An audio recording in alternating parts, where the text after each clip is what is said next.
we have, a serious dispute, and after 2020 there is tension on the border.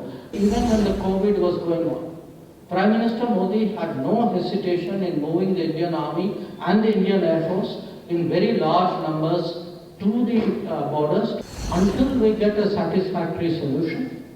Our posture on that border will not change. We have, a serious dispute, and after 2020 there is tension on the border. The fact is, our relationship with China is not normal, and it will not be normal if there is a large military force at the line of actual control. But it's not just a question of saying this to them.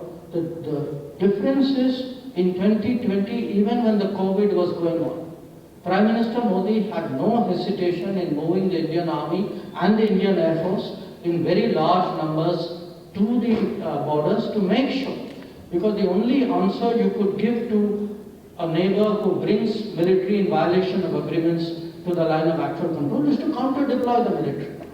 And we have kept them there. And in fact, I had a question there saying, how are you looking after them?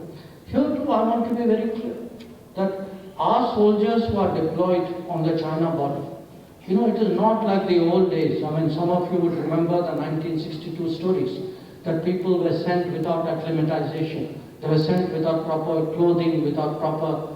This is not that India anymore. So our soldiers are there. Our soldiers are there in a manner in which they are well looked after.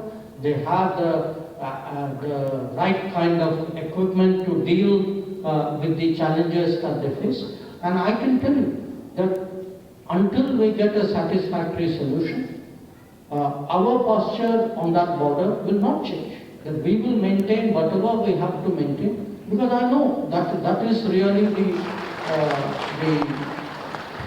conviction of the Prime Minister.